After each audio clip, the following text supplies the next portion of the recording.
children, how are you all? I hope you all are doing well. So today we are going to see this. So let's begin today's video, children, with potable water. Now water which is clean and pure and it is fit for human consumption. That means you can drink it. It is clean, it is pure and it can be used for drinking is known as potable water. That means the water that is fit for drinking is actually potable water. Need for potable water. What is the need for having potable water? 0.01% of the fresh water that is available in the form of lakes, rivers, underground water that is fit for human use and for the use of the animals. It is only how much, children? It is only 0.01%. That means out of all the water that is present on our planet, children, only this is the percentage of the water which is fresh water that can be used for drinking purposes by human beings and by the animals. It is this water which is continuously being recycled also in the nature. The water that is being recycled every time is also the fresh water or the water that is only 0.01%. Now characteristics of the drinking water. If you are given a glass of water to drink, children, what are you going to look at it? You are going to look at its color, children. So it should be colorless. Then it should not have any kind of a smell. That is, it should be odorless. It should be free from suspended impurities and chemicals. That means if you will see something is there in the water, you will not drink it. Why? Because it has certain impurities. So suspended impurities means impurities that you can see. Either they are floating or they are submerged or they are sinking down. They have settled down. Any kind of a chemical that is mixed in water. It should be free from the harmful bacteria and the germs. It should be free from all the harmful salts. It should contain dissolved gases like carbon dioxide and oxygen. Right? So these are the gases, children, that are generally present in the water, and that is what add taste to the water. You must have been advised by the doctors whenever we get sick and you have fever. Doctors tell you to drink boiled water. Now, does the boiled water taste as the fresh water taste? No. There is a difference in the taste of both the waters. And why there is a difference, children? Because when you are boiling the water, these dissolved gases, that is carbon dioxide and oxygen, they escape out. And when they escape out, the taste of the water differs. It becomes flat in the taste, and that is what we don't like. Then, it contains small amount of minerals also, like salts of sodium, calcium, magnesium, for imparting special taste to water. Now these gases and the minerals that are there in the water actually give taste to the water, and they are also very useful for our body, and that is why these are the certain characteristics that should be present in the drinking water or in the potable water. Now children, the next thing, that is the things to remember, it says excess of anything is not good. Similarly, children, if the excess of the minerals are there, they are also harmful, as they can lead to the formation of the kidney stones. Change in density and volume of the water with temperature. That means how the density and the volume of the water changes with the change in temperature. So let's see this. The density of water, it is at 4 degrees Celsius, it is 1 gram per centimeter cube. That is the maximum density of water. When the temperature is decreased, that means you lower down the temperature, children, the density also decreases. Why? Because it changes into ice, which has lower density, and hence it floats on the water. You must have seen, children, during summertime, if you take a glass of cold water and you put some ice cubes in it, the ice cubes float on top of the water. So slightly they are submerged, but still they float. Why, children? Because ice has lower density than water. So when we decrease the temperature, children, the density also decreases.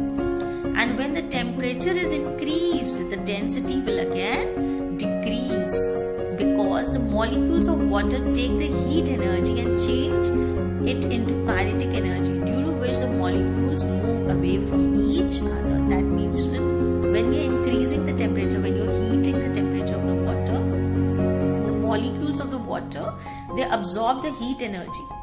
And when they absorb the heat energy, that heat energy gets converted into the kinetic energy.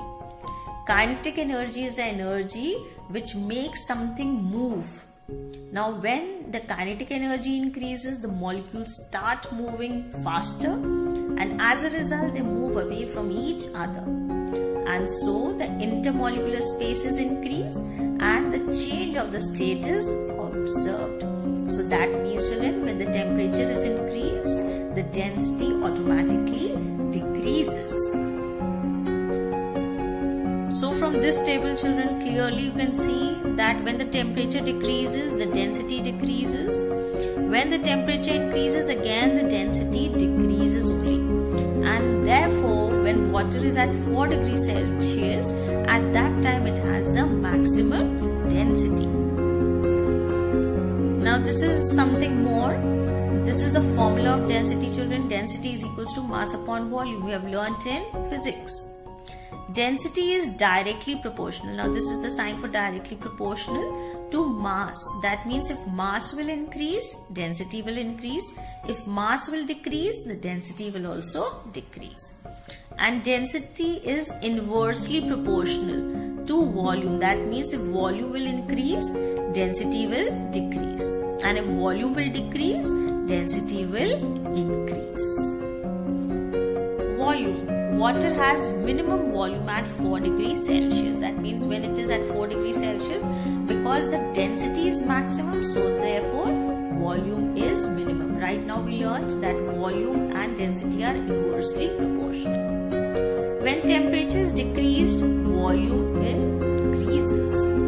And when temperature is increased, volume increases. Right? Now again a table is showing you over here. Temperature is decreased, the volume becomes maximum, and therefore the density is minimum. Children, density is mass upon volume. So if in a given volume the mass decreases or increases, density is altered. When the temperature is at 100 degrees Celsius, maximum volume is there, and therefore the density is minimum. Now there are certain common terms that are used in the formation of a solution. What is a solvent? A liquid which dissolves other substances is called a solvent. Like if I take a glass of water and I mix salt into it or sugar into it, then water is known as the solvent, and sugar and salt is known as the solute. A substance which dissolves in a liquid is called the solute. Coming to unsaturated solution and saturated solution, children. Now for this I want you to do an activity. You take a glass of water or maybe half a glass of water, and then take sugar. Now keep on mixing 1 tablespoon of sugar into the water and stir it well. You will see in the beginning the sugar will keep on dissolving. Every time you stir it, it will dissolve. But after a certain time of repeating this step, you will see that the sugar will not dissolve. So till the time the sugar is dissolving, that is forming the unsaturated solution. And the moment it will stop dissolving, the solution has become saturated. So a solution which has less amount of solute and has the tendency to dissolve more, that means you can keep on dissolving more at a given temperature without heating it, is known as the unsaturated solution. And a solution which cannot dissolve more of the solute at a given temperature is called the saturated solution at that given temperature. Now I will show you how this saturated and unsaturated solutions actually are being formed. Now children, see, if you take a glass of water, right, these are the water molecules. They have some spaces between them where when you dissolve the sugar or the salt, they go and adjust. in between, in the intermolecular spaces. Now when it has a space in between, you can keep on dissolving more and more of the solute. So this stage is known as unsaturated solution. But after long mixing, there comes a time when almost all the space in between the water molecules is already filled with the solute molecules. And there is no more space where you can fill more of your solute. So at that stage, it stops dissolving any more of the solute. And such a solution is then known as, children, it is then known as a saturated solution. Next is, children, certain conditions which enhance the formation of a solution. First, solute and solvent must be capable of mixing. That means both of them should be capable of mixing into one another. High temperature enhances the formation of a solution. That means if you heat the solution a little, then quickly the solution will be formed. Like for example, common example, children, you take a glass of cold water and try to mix the sugar into it. It will take some time to dissolve, but on the other side, you heat the water a little and then you try to dissolve the sugar, it will quickly dissolve. Next is, children, stirring helps in quick formation of the solution. This you have seen when your mothers are mixing say some sugar in a glass of milk. Then what do? They take a spoon quickly and they stir the liquid. Why? Because stirring will help in quickly dissolving the solute into the solvent. Solute should be in the form of a fine powder, as it helps in the formation of the solution. Now if the solute is in the form of a powder, then it gets mixed very quickly. Right? If you take the granulated thing, it gets mixed very easily. If the granules are small, children, it gets mixed easily. If the big granules are there, then it will take time. Coming to the next thing, children, solubility of a substance.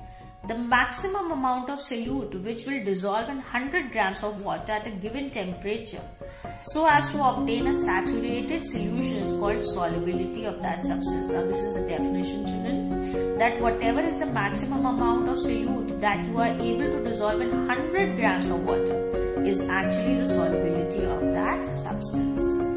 For example, if 20 grams of common salt dissolves in 100 grams of water at 20 degrees Celsius, then the solubility of common salt is 20 grams per 100 grams of water. At what temperature? At 20 degrees Celsius. That means if your water, you have taken an amount of 100 grams of water and the temperature of the water is 20 degrees, then it will dissolve 20 grams of common salt.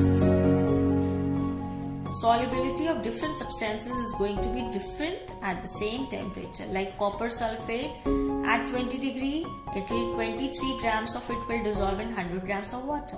Whereas common salt will be 30 grams will dissolve in 100 grams of water. So this table shows you, children, that the solubility is different for different substances. So with this, children, we come to an end of today's video.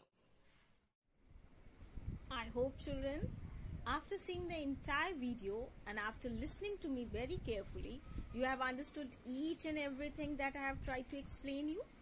Now, if you have really understood the lesson well, don't forget to please subscribe, like, and do share my videos with many of your friends so that they also are being helped by me, that is Mrs. D. Nandan.